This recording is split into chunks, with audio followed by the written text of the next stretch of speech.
Hello friends, आज मु बनैबी तिल के लड्डू बा राशि लड्डू। एटा शीत दिन अधिका खिया जाए। एटा आम देह को गरम रखी थाए। तो ता सहित राशि लड्डू खाइबा को बहुत ही टेस्टी लगे आ देह पाई मध्य बहुत ही हेल्दी।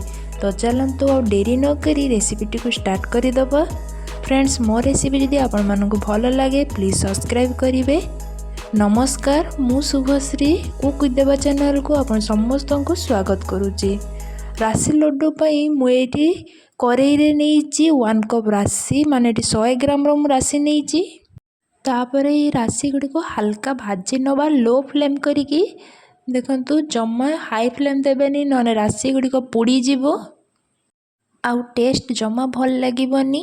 तो मुझे हल्का हल्का करी भाजी नहीं देखंतु मुझे मात्र 5 मिनिट भाजी लो फ्लेम करिकी। एठी देखंतु राशि रो गोटे अलग स्मेल आसीबो। तो आपण माने जानि नेबे राशि हे जाइछि। तापर मु गोटे प्लेट को काढी नेउछि। देखंतु एमिति के मु भाजीछि जमा कलर चेंज हेइनि टिके टिके। तो एठी मु नेछि बादाम आउ 1 कप गुड़ अल्प किछि बादाम को मु भाजी नेइतिले हल्का आउ 200 ग्राम रो गुड़ नेछि।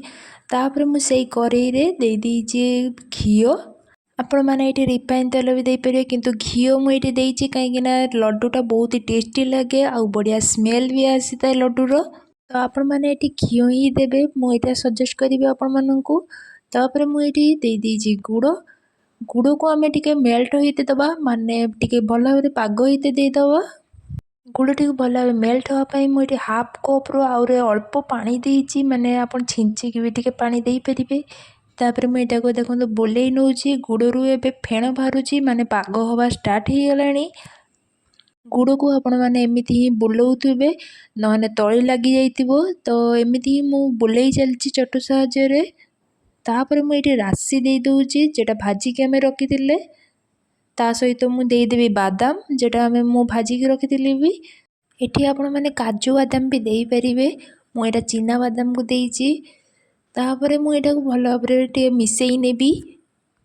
एमती ही बुले चली जेते पर्यंत एटा टिके बहलिया न हो आसी मुझे 5 मिनिट लगातार बुले देइची। देखंतु ये बुले चली मु राशि लड्डू मकर संक्रांति स्पेशल घर घर ये राशि लड्डू बनाती। फ्रेंड्स, आपण मैंने भी बनातु राशि लड्डू शीत दिन में निहाती ट्राए करंतु देह पाई मध्य बहुत हेल्दी आ देह को गरम रखी थाए। एटी देखंतु आमर रेडी हो गलानी फुटुची टिके टिके। तो मुझे बंद करी नेइची फ्लेम टाकू। तापर मुझे काढ़ी नौची देखंतु हल्का मु पानी दीची हाथ रे। तापर मुझे गुला करी नौची। गैस रु उल्हेला मात्रे आपण माने मात्र 2 मिनिट कि 3 मिनिट ठंडा करते देदेवे। तापर सांगे सांगे हाथ रे पानी देकी गुला करी नेबे माने छोट छोट बॉल करी नेबे। नने एटा जदी ठंडा हेई जिवो मुंडा हेई जिवो माने हार्ड हेई जाए तो आपण माने गुला करि परिबेनी। देखंतु मु एटी 2टा करी नेइची बॉल माने लड्डू करी नेइची। एटी देखंतु मु पूरा लड्डू करी नेइची। जदी हार्ड हेई जाए बैटर माने येटा लड्डूटा ताने आपण टेंशन जमा नेबेनी। पुणी गैस ऑन करेंगे टिके पानी छिंची देवे। तापर पुणी मेल्ट होगा देवे पुणी लड्डू करेंगे।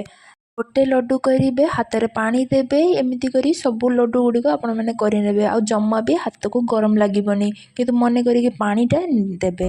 मो रेसिपीटी भल लगी मो चैनल को लाइक एंड सब्सक्राइब करने को जमा भूलें। सब्सक्राइब बटन पाकर छोट बेल आइकन को प्रेस करेंगे ऑल नोटिफिकेशन को क्लिक करने जहाँफल मो वीडियो अपलोड कले आपण मैंने फास्ट देखिपारे। घरे यहाँ को निश्चय ट्राए करूँ केमी लगुच आपण मतामत तले थी कमेंट बॉक्स रे मत जनातु। आपण फ्रेंड्स रिलेटिव मान सहित यहाँ शेयर करूँ। मु पुणी आसबि आ गोटे नुआ रेसिपी रे रोची। नमस्कार।